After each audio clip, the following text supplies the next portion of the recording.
Let's see a second example. This time we create a variable named day and we initialize it to the value Thursday. Remember, initializing it means giving the variable its initial value. We can print the value of day. We can also print the type of the variable.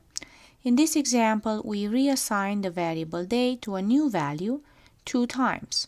First, on line 4, we reassign day to a new string value, Friday.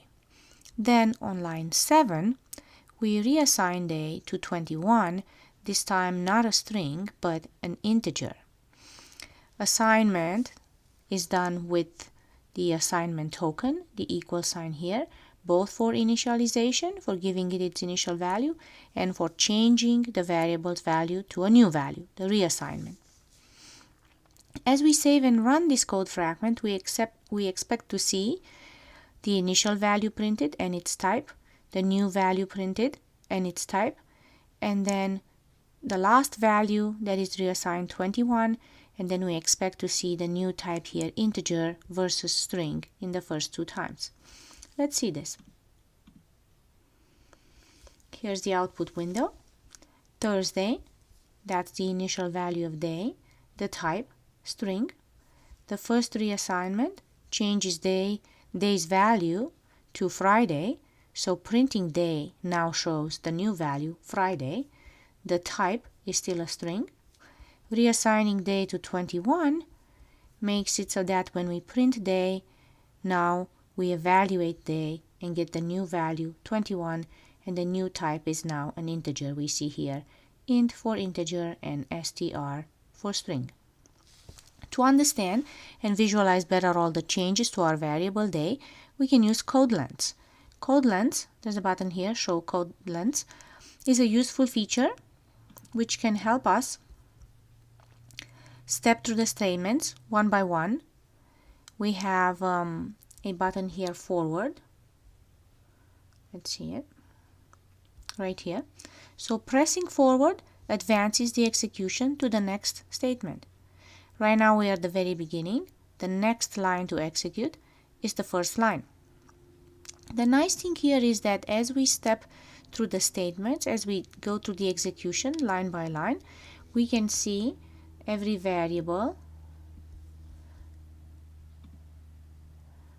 We have the name of the variable day and its first value, its initial value, Thursday. You see it here in quotes, so it's a string. Okay, this is the line that just got executed with the green arrow. The next line to be executed, it's line 2. Let's see what happens. When we print, we notice here in the output window the value Thursday, the current value of day, and also the type string. Okay, on line 4, after we execute line 4, we should see a new value for day. So watch here closely. This is the current value for the variable day, the string Thursday.